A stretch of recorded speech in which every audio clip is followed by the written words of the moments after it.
Hi, I'm George Pino, CEO of Commercial Brokers International. Thanks for joining me today on our YouTube channel. I have a great guest I think that all of you are going to be very excited to hear from and listen to because, there's an old saying, it's not just about the money that you make, it's about the money that you keep. And with that in mind, I have Eric Freeman. He's a principal at Beecher Fleischman PLLC, one of the largest 200 public accounting firms in the nation. He's a graduate of the University of Arizona and a published author, of tax strategies for everyone. So we're going to have links to that and take a look at the book itself, and you can always order that as well. But today we want to delve a little bit into investment strategies and tax strategies for investors and real estate professionals. So with Eric's unique perspective on real estate taxation, that's actually his kind of specialty. And I'm going to ask a very quick question, Eric. Isn't a CPA? Shouldn't you all know how to do real estate investing taxes? Oh, wouldn't that make it easy for everyone, right? It's like every other profession, right? I mean, not all doctors or dentists or contractors are created equal. Everyone's got their specialties. You can't be great at everything. If you're a jack of all trades, you're probably sacrificing a little bit in some areas in order to have that kind of width. So it's no different with real estate and taxation. There's a lot of nuances that are very specific. So if you're talking about someone that has a very basic real estate type portfolio, maybe just, a single family home they rent on the side, most CPAs should be able to handle something like that. But once you go beyond that, there's all kinds of nuances. And especially if you're a real estate professional, you definitely want someone that specializes in it. Otherwise, you can miss a lot of things. Yes. And I kind of talk about a little of that in my book too, about, some clients that had come to me after the fact when they realized, oh, I'm working with someone that's very qualified in certain areas, but they don't have this specific expertise. Yeah, and here's a pro tip for everyone. When you find one that you like and is good and knowledgeable, stick with them. It also explains why I use the same CPA for the last 32 years when I started investing. So Yeah, exactly. It's not just everything about my personal life and finances, probably a little bit more than I'd want anyone else to know, but I trust him enough that he actually is well worth the cost. So speaking of cost, there are some of the strategies that we're going to talk about a little bit that's going to go into, they may have some upfront cost and things like that, but overall in the long term may have some beneficial. Now, one of the key benefits of buying and owning real estate in the United States is the ability to depreciate that. That's a huge tax benefit. And a lot of people do take that, but they don't necessarily take it to the full advantage in that, after they depreciate it down to a zero basis, instead of either repositioning the asset and acquiring something at a higher price on a 1031 to increase their basis, they just let it sit and they lose that. Now, obviously, there are different ways to increase your basis as well as we go into it. And we can talk into that, what kind of capital improvements, what we're looking at for the increase in basis, but also, maybe doing a cost segregation and breaking down what your exact improvements were in the last few years to try and increase that basis. But let's start off with basic depreciation. Yep. And, how are properties depreciated, and is there a difference in the type of asset classes in case you want to get a more depreciation today? Money today is worth more money tomorrow. Yep, absolutely. One of the basic rules of investing, right? And like you said, depreciation has such a there's so much information depending on what the assets are and what you want to do and some of the transactions. So, really, you could spend a day on it if you wanted. But basically, how it works is essentially what depreciation is it's the concept that you're trying to match a expense essentially with when the actual useful life of an asset. So basically anything that would last beyond a year is potentially subject to depreciation deductions instead of a write-off immediately of the cost. So real estate is one of the big ones. And so the general depreciation for residential type properties And there are specific definitions of that, but most of the time you're pretty safe if people are living in the majority of the property and it's not used for retail or office or something like that. And so residential would be over 27 and a half years. So essentially you take whatever the cost is and you have to take out land because the IRS says that land cannot be depreciated. It's always going to be there. So you would take out whatever the value of that land is, and what's left is your improvements. And you would divide that by 27 and a half, and that would be your annual deduction. It works the same for commercial property, which would be defined as anything that's not residential. So that includes apartment complexes, or not apartment complexes. It includes everything other than apartment complexes and single family homes. And I see some people get confused on the lingo between residential and non-residential because if you are talking to a lender, they're considering a commercial loan would be, apartments and commercial. Yeah. So I can see that confusion. 27 and a half on that, 39 for commercial. So if you're really looking to use that depreciation, maybe residential might be give you an overall better return with the depreciation initially than a commercial property that has, a third less depreciation, 39 years over 27 and a half. So that even though the return on the cash on cash may be a little bit lower, you're telling me that with depreciation and the additional depreciation you can get on residential, it might be a better investment and really should be analyzed and looking at the whole picture. Definitely. And I would say it's a general rule too, because it can definitely vary, right? One of my favorite phrases that I get made fun of by my clients is "it depends," right? So every time they ask me something, I just respond back with "it depends," and then go on a long rant about all the different scenarios or asking them a question back to figure out exactly what the situation is. So generally, yes.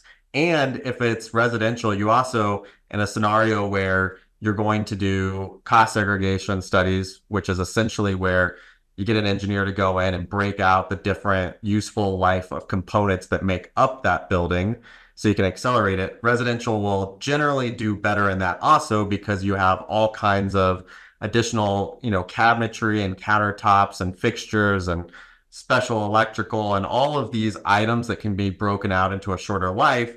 But when you compare that to a commercial, say if you're talking industrial, there's really not a lot of that, right? Like, you've got a shell and maybe a small office and some overhead lighting. There's not as much to break out. But if you compare it to something like retail, where you're potentially doing a lot of tenant improvements to the interior of a building, those tenant improvements many times can actually get written off through what we call bonus depreciation immediately. So if you have retail or even office where you're doing tenant improvements, then those can be some exceptions. So it's all about really how much detailed, improvements are there to the interior of a building, can really make a difference. Okay. Now that's really cost segregation. And the rule I typically use with and you hire an engineer, like you said, that's a specialist that does this for a living. They'll give your CPA an outline of exactly what to depreciate every single year on that during the cost segregation study itself. If there are any major TIs, obviously you come back, you can potentially do another cost segregation as well. Let's say there's a full remodel that's $500,000-$700,000 that you're going to put into the building itself. Now, I've always been told that the tax savings versus the cost, you look about a 2 to 3 year window in the cost segregation analysis, generally speaking, in that you're going to, they cost anywhere for an engineer to put together anywhere from 5 to 10,000, potentially higher for larger buildings. And the tax savings, you really don't see that much until about the second or third year. So if you're looking at something that's a flip or something, you may not want to expend that money for a short-term cost segregation analysis. Yeah, I would say, and just to clarify, you're talking more, how long you plan to hold it. So if you're going to sell it within 2 to 3 years, it's not as well worth it. But you do get the benefit in the first year because you basically take a huge deduction to catch up depreciation as if it's all been broken out since the beginning. and potentially a lot of bonus depreciation on there. But because you have to recapture a lot of depreciation on a sale, if you're going to sell it relatively soon, it kind of washes depending on what specific items are being depreciated. So typically, when you recapture depreciation, a lot of times it's actually at a lower rate. So when you take depreciation the first time, assuming you're in the highest tax bracket, right now, federal only would be a 37% benefit. So you have 30, for every dollar you get of depreciation, you save 37 cents on your other income essentially. Versus when you recapture on a sale, most of the time and most of the depreciation is going to be recaptured at a maximum rate of 25%. So there is a delta, but it has to be one, a big enough delta that you, if you're going to sell shortly, that there's actually, it outweighs the cost. So that's one aspect. The other aspect is if you are selling relatively quick after you've acquired it, there's other items which are recaptured at the maximum 37% rate. And so your some of it may get recaptured at the same rate, so you're not going to end up at a benefit. But if you go long enough, so now you hold, say, 5 years, a lot of the items that would be recaptured at that higher rate are actually not as valuable anymore on sales, so you're not recapturing it. So for example, if you do a cost segregation study on an apartment complex, and there's obviously going to be a lot of, appliances, refrigerators, maybe microwaves, stoves, all of that.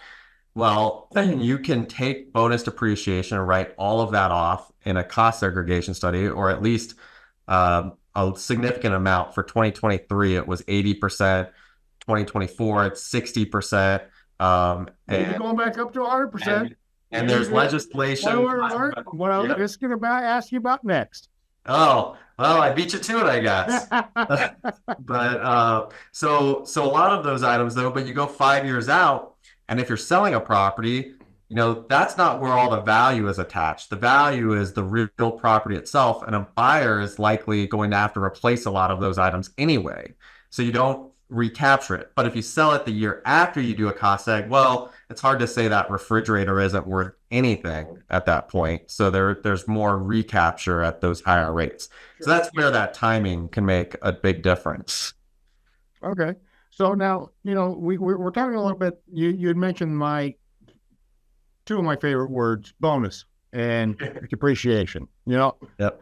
So now I know, in addition to, you have the bonus depreciation that, like you said, this year it's 60%, 80% last year, 100% 3 years ago. This had to do with some of the laws. Now, I know that there's a bill that is currently pending House approval.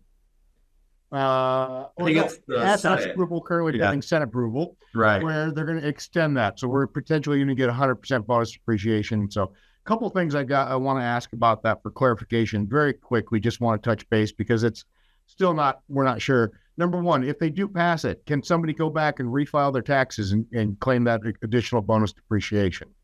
Well, if it gets passed at this point, so right now the bill is basically going retroactive to 2023. That's what the proposal is, because we have 80% as the law is now. They want to make it 100%. So in theory, they'd have to do one of two things. They'd have to either say that, you can catch this up in 2024 if you had already filed, or if you've extended your return, you could still amend, or even if it's a partnership return, which a lot of real estate is, you can do what's called a superseding tax return, which basically means if you've extended it, you can refile before the extended due date, which is September 15th, and it basically overrides the prior return. So it's kind of a faster method of doing an amendment where you don't have to do a true amendment. So that would be one way. But I guess what I would say, I think it's been sitting with the Senate since February, and they basically haven't talked about it at all. So My guess, we're all kind of guessing, but I think generally, most professionals think it's unlikely that it's going to pass for 23 at this point. But I do think it's definitely going to be coming up again next year. And we're probably going to be in a similar boat where we're going to be after 2024. And we've got pending legislation back to 24 trying to make it 100% bonus. And I think it's going to have a lot more traction at that point for a couple of reasons. One, just because of, the political dynamics, but two, because going from 80% to 100% isn't near as big of a difference as 100% and 60%. So I think the motivation starts to change greatly at that point. Okay. Absolutely. Now, I have a question for you. With this bonus depreciation, I'm assuming that title is going to be very important in how you hold title, in that, most investors typically hold title under an LLC. Your depreciation can only be passed through up to a certain amount of the LLC. Is there NOI limitations on that? However, if that LLC also has other holdings, has other income coming in, not just that property, you can offset that income, if I'm correct, or if it's held personally, you can potentially offset your personal income as well. It just depends on how the title is held, correct? Yeah, or if I'm wrong. Yeah, so I would say titling is important in terms of matching to how you're reporting it. So some people may have a property in their own name, but they're reporting it as if it's an LLC on a separate return. That can cause problems. Now, as far as benefiting from bonus depreciation or deductions in general, there's I guess the first real consideration is just whether you're passive. It doesn't matter whether you hold it directly in your own name, so you're reporting it on what's called the Schedule E on your 1040, or if you are holding it through an LLC that's maybe taxed as a partnership, so you have at least one other partner. Either way, in order to get a benefit against your income, and generally, you have to be non-passive. So you have to basically spend a certain amount of time, and there's additional requirements for real estate deductions in general.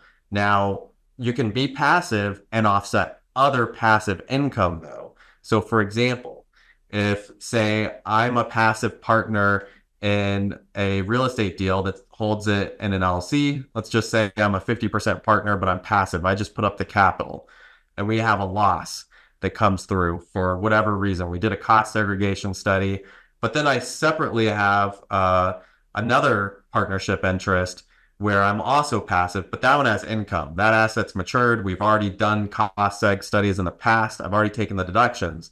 Well, I could take my loss from the one with the cost seg because it's passive against the other one that is also passive. I would only run into an issue there if say that second one I was actually maybe active in, then I wouldn't necessarily be able to offset it. Of course, there's always exceptions. For example, always with real estate, if you're in a scenario like that, rental real estate can be grouped. So you could be a real estate professional, have your own portfolio where you're active, and then you could have other deals where maybe you're investing with someone else and they're the general partner, they're doing all the work, and you can actually group them as long as they're all rental real estate. And then you can use what would have otherwise been passive losses against your other active income. So it's more about basically whether you're a real estate professional, you're active, or you're passive. That's the first, main box of considerations to look at. The next one would be tax basis. So if you're in an LLC, you need essentially basis to take losses. So an example of this would be if I put money into a deal, that gives me tax basis. I can take losses equal to whatever money I've put in. The other way you get basis is debt that's allocated to you. So real estate has a special rule where we have what's called qualified non-recourse debt. And that essentially means it's debt secured by the property, loaned from a bank. And if you meet that, then you can take losses against the debt or basically someone else's money. So in theory, it's an extreme example, but if you did 100% financing on something, and I'm just making it simple, then you could depreciate that asset and take a loss, even though you put no money into it, because you have that qualified non-recourse debt that you're allowed to take a loss against. So essentially, you're looking at tax basis, cash or debt that you can take losses against. Other than that, the structure, I guess I'll make one exception. If it's a corporation, a C corporation, that doesn't pass out to you. But you generally don't want to have real estate. Yeah. Right. You generally don't want to see corp to own real estate anyway. So hopefully you're not in that situation, right? Um, so yeah, those are probably the main considerations. Obviously, there can be other nuances. Okay. Now, I can tell you as a real estate professional, the majority of the questions I get from my clients is, how do I avoid capital gains? And really, I mean, the ultimate answer is you're not going to avoid it. You might be able to defer it. And there are different methodologies to defer your capital gains. And, the ones I'm most familiar with, obviously, are going to be the 1031 exchange, but also seller carrybacks, installment sales, opportunity zones, potentially, depending on your hold period and what you're looking at. And, if you don't mind touching on the positives and negatives of those top three, and if you have any others that might be other capital gains deferment vehicles, I'd love to hear about it. Definitely. I'm sure my listeners would. Yeah. There's a lot of ways. I would agree. Those are some of the top three. Before I go into them, I'm just going to add one more though that a lot of people forget about, and that is your principal residence.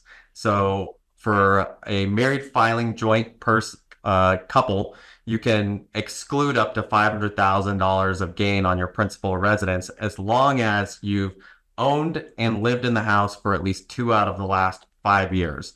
So that can be a big one, especially with all the appreciation that we've had, and considering that most people, I think most people on average move every 7 years or something like that. So, I mean, you bought a house in the last 7 years and you're moving for whatever reason and you're not going to rent it. That can make a big difference if you don't have to pick up any of that capital gain. For single filers, same rules, except it's 250,000. So that I would just add in there because people forget about it.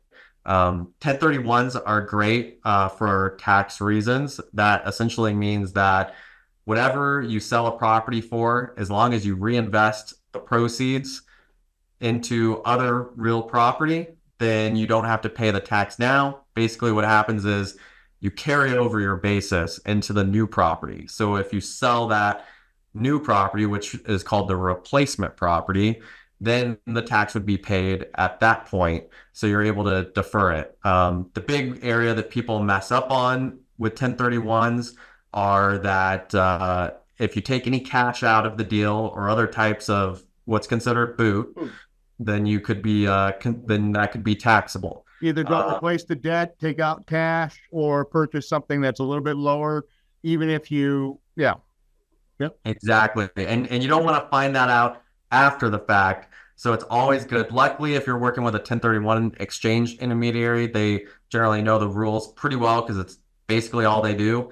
So hopefully that, they'll give you a heads up, but also just keeping your CPA in the loop so they can let you know ahead of time, because you don't want to bring it to them after the fact and find out, oh, I didn't have enough replacement property and I went through all this work in an exchange and potentially overpaid for this replacement property because I was under the gun, all to find out that I didn't defer any of it anyway.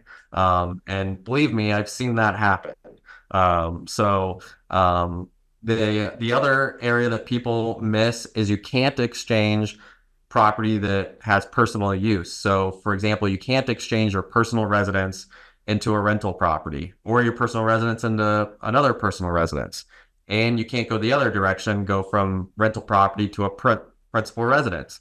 So basically, it has to be either a rental or investment property before and after. Doesn't mean down the road facts can't change and maybe you move into a rental property or something like that. Mm-hmm. But generally speaking, you can't involve personal use property in an exchange. The big negative that I see is what happens a lot of time is people have had these properties that they've exchanged over and over to keep deferring the tax. And at some point they put debt on it. It's worth more. They take out the debt, they take some of their equity, and they spend it on whatever, whether it's other real estate or it's their new Ferrari. And then they finally sell the property after it's been held for all these years and gone through various exchanges, and they have a big gain, but they're not getting much cash out of it because in their mind, they've forgotten that they took the cash 5 years Cash ago. out. Sure. Yeah. So they end up with a big gain and no cash. So that's, I think, something to just be aware of.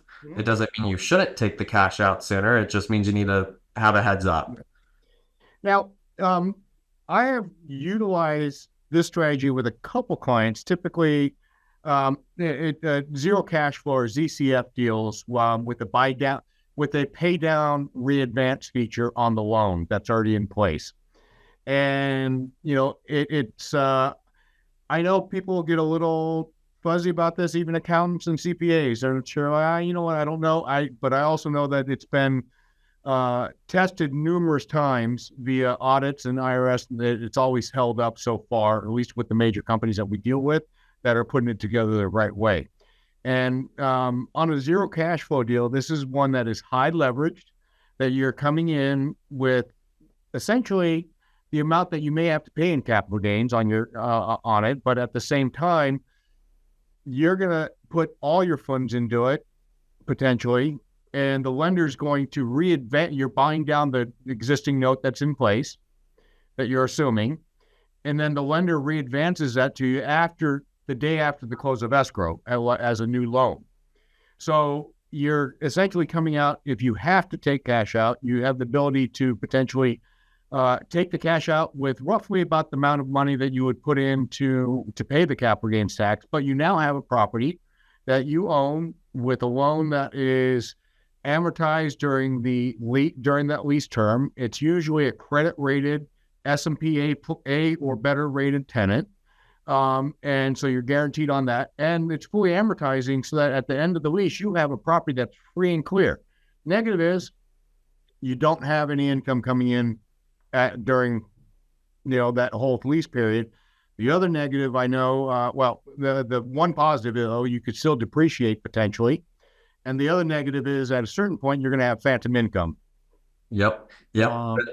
That's exactly right. Okay, so you're familiar with the properties and things, but do you see this as a good vehicle or something that might be catching on down the road as we come in for people who need to tap into that cash right away? And what are the main negatives? So, phantom income, you're essentially paying income tax on income that you're not receiving because 100% of it's going to pay off the loan, and mainly, or not 100%, and a majority of that is going to pay off the principal of the loan at a certain point. Yeah. Well, so there's a lot there. So I think the first part is if you take a zero cash flow deal and just take away a potential 1031 exchange and potential advance on any of it. Let's just say it's something as simple as you're going and you're buying a property for whatever it is, $1 million, and you have a monthly payment of, I'll just make it up a number, 20,000. Basically, what a zero cash flow deal, right, is the tenant is paying 20,000. So it may cover, your real estate taxes, or it's probably triple net if you've got a zero cash flow. So you have no cash coming in the door, essentially. But what's happening is because you have no cash coming in the door, you really, when it comes to taxable income, you're not taxed based on cash flow. You're taxed based on taxable income, which is it's a similar formula, but what the main differences are depreciation and principal pay down on debt. So the interest portion of your $20,000 payment to the bank, that's deductible. But whatever that principal portion is, that's not deductible. Mm-hmm. So that's creating a taxable income, even though you're still, the cash is out the door to pay the principal. The other piece that is a difference between taxable income and cash flow is depreciation. And that helps you because depreciation doesn't reduce cash flow. It's just a phantom expense, so to speak, or a paper write-off. and that's reducing your taxable income. And what happens most of the time on a zero cash flow deal is the principal pay down maybe causing more income than the depreciation is offsetting. And so that's when you can run into an issue where you have taxable income that you're paying tax on every year, and but you don't actually have the cash flow for the tax. So you kind of just have to look at the economics of the deal and what the value of the property is going to be once it's paid off, essentially. So they can be a good deal, regardless of that downside. The next piece, I guess, would be, the financing in terms of, I've typically seen, I think what you were describing was if you're doing an exchange, but basically you might be exchanging for something that maybe you didn't have debt or it wasn't fully financed, and then you're exchanging into something else. Like you said, that typically most of the time this is happening when you have a credit. So it's credit, there's a credit financing, CTO. Credit tenant. Yeah, Credit tenant, usually a very strong bank. Yeah. Also, Wells Fargo is pretty active in the marketplace, and usually structured as a single tenant net lease asset where they're paying all the taxes, insurance, maintenance, everything, a true triple net lease, so that the rental payments are 100% or equal to the mortgage payment, principal, the PI. Right. And you can sometimes, and those, and that type of financing, I mean, obviously there's all types. Sometimes they're zero cash. Sometimes they may not be zero cash flow deals. It kind of depends on the deal. But in an exchange, the general rule is if you refinance very close to when you're going to do an exchange. So typically before is an issue. So say you have no debt on it right now. You have a property worth $1 million and you say, well, I could get financing up to 70%. So what if I just get that 70% loan and then I exchange the property? Well, now I can take 700,000 out. Well, the IRS looks at it and says, no, really, you look at it together and you took a boot. So what you're describing is one way to potentially get around it, which is you basically put the financing in place after the fact. But then there's other nuances you have to make sure, you're crossing your T's and dotting your I's to make sure it's actually structured correctly. Like what you described, you want someone that is familiar with those deals to make sure that it's actually going to qualify, because it is different than the general rule when you're talking an exchange. Generally, it would be considered boot. So you have to structure it correctly to make sure that doesn't become taxable boot. Absolutely. Definitely different. I've been doing this for 30 years. When I said I've done it for a handful of times, a handful of clients, that's a handful, Right. literally. And not a full handful. Yeah, it's not super common, but it is on bigger deals with those triple net large Typically tenants. see it with a lot of high net worth individuals that have other assets and other income coming in, and they're looking to offset something that may be happening right away, whether it's on a personal side. For instance, one client has roughly a $50 million tax liability coming up. Now that his payouts are structured, he sold a company and his payouts are structured. So the 50 million is not hitting all 1 year. So we're trying to structure in a way that, instead of paying your income tax with a passive, let's try looking at some of these zero cash flow deals working on, or 100% bonus depreciation, things like that, so that we can actually jump into it. Now, I have a question for you, because I get this asked quite a bit. Jumping back a little bit on the 1031s. Definitely. When you're acquiring a property, you can also still increase the basis by buying something for more than what you exchanged or what your down leg was, correct? Yes, definitely. So you either do that by putting in more cash to acquire a larger property, or putting on more debt to acquire property. So you could add basis without even putting more cash into the deal if you're using debt. So yes. Okay. It's actually a strategy I use a lot with investors that have fully depreciated their property. They have zero basis on it, and they may have paid $200,000. It's now worth $4 million. They're not getting the tax benefits for it. They've owned it for 30 years. We work with them to sell it, and then we put in leverage, but light leverage, but enough where they had 50% leverage. $4 million turns into $8 million. and potentially a $4 million, potentially, obviously subtracting out land value and everything else, a $4 million increase in basis. Right.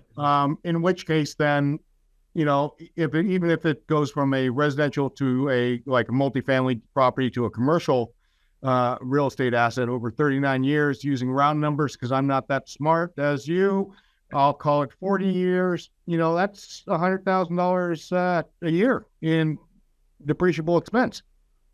Yeah, yep. It can definitely work out. You can also it also works sometimes. You can do, the math on it, but if you look at your rate of return too, I mean, not even thinking tax wise, but you just look at the rate of return on an existing property.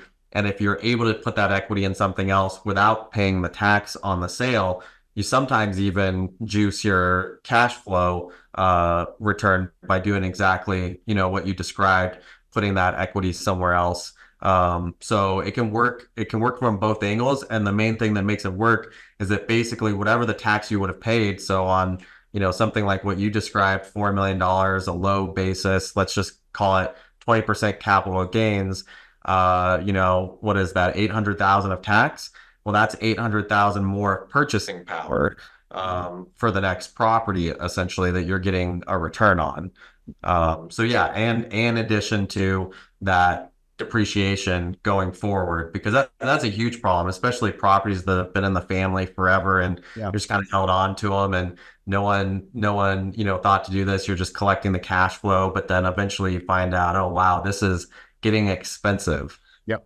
Well, you're absolutely right. And it's not just, I think, for properties that have been in for a generation or a long time, and because I have also real estate investors that's all they do, and they're trying to accelerate their depreciation as quickly as possible and waiting for the time frame, typically a 5 to 7 year hold where it's built up enough appreciation that they can sell. They paid down the loan a little bit that they may have had on it, but they've depreciated the heck as much as they can out of it, doing cost segregation and things. And from there, then immediately selling it and exchanging again for something a little bit higher. They keep doing that over and over so that they're maximizing the depreciation, the return. So they're maximizing how much money they're keeping in their pocket. So, even if the cash flow is the same, if you increase your basis, ultimately you're putting more money in your pocket. Yeah, definitely. No, that's exactly right. Especially if you're doing those cost segs, because now you're depleting that depreciation. It becomes a future problem, Yeah. that you have to then fix. Another way to help with it is sometimes. So it can be the difficult thing with an exchange is that you have to identify a property within a very short time period. So you have to identify it within 45 days of when you sell your previous property, and then you have to close on whatever you've identified within 180 days after the sale of the relinquished property. And that can be a really tight time frame. And if the seller on your replacement property knows you're in a 1031, that can put you in a negative negotiating position. So one way, if depending on the type of assets you want to own, but one way is sell a property outright and then acquire property that already has very beneficial depreciation. So for example, there are, like gas stations or like quick loop type properties, and some car washes, depending Car washes, C-stores with a gas component. Right, all of that, or even billboards, if you're into that. All of those, without a cost seg, most of the time, you can actually take bonus depreciation on the entire building, minus the land, which is better than something where you're doing a cost seg and you can't take bonus on the walls and the roof and things like that. But on these C-store exceptions, you can actually take it on the entire property. So sometimes you're actually better off tax-wise recognizing a capital gain on your sale and then taking ordinary deductions on the purchase of the other asset. And that could be extreme. The other alternative is buy something, an apartment or something else, and do a cost seg. instead of a 1031, because again, you'll pick up capital gain, but ordinary deductions. It just depends on the size of the property. But if you're upgrading anyway in terms of value, a lot of times those depreciation deductions will actually be better than deferring in an exchange. So those are some ways where you don't have to worry about those strict time requirements quite as much, or worry about boot issues. Okay. Now, when it comes to that, first of all, I love I had not actually heard about I was not aware. So I love learning new things.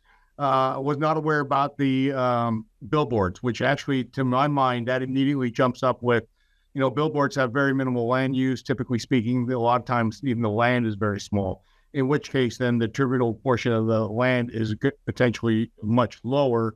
And so you could have potentially even higher depreciation with the billboard situation. And there are some that are out there that, believe it or not, especially signage, billboard signage or monument signage off of a freeway when you can't see the center from the freeway, a lot of times they buy an extra lot and they have that in there and they can be sold separately. So you could acquire those. So take a look at that. Now, we're, first of all, for a subject that many people consider boring or may put you to sleep, no offense, but taxes and tax code. We've already gone quite a bit, and I feel like I'm scratching the surface. So, I'd love the opportunity to talk to you a little bit more, follow up, especially when we get feedback from some of the viewers about what they'd like to see.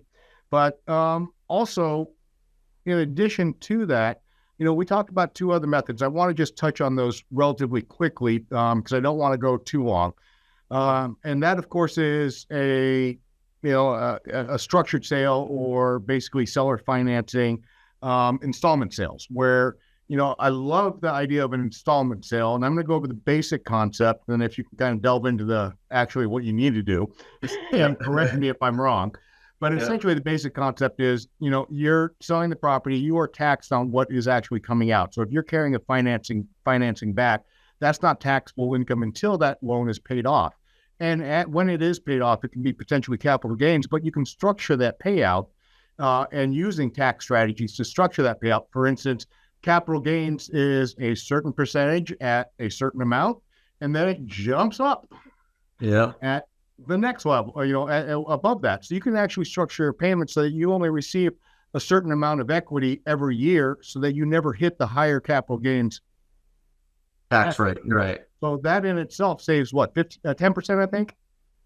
It would be, well, technically the lowest capital gains tax rate is 0, but you have to have very low capital gains, and then it goes all the way up to 20%. But typically you're hitting 15, so it goes 0, 15, 20. So 15 has a pretty wide range depending on what your filing status is. And I don't know them offhand, but just as a rough figure to give people an idea, of married filing joint, it might be from like 80,000 to maybe 600,000 is 15% for your total income. Okay.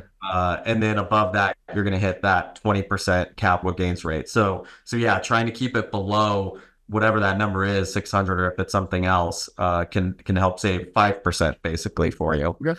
Yeah. And if you structure it out so that even if you want to get paid out in 5 years, let's say, and you can structure the first 4 years at the lower rate, and then the 5th year the higher rate, so you can offset and mitigate maybe not 100% of it down to the 15% level, but a large portion of it.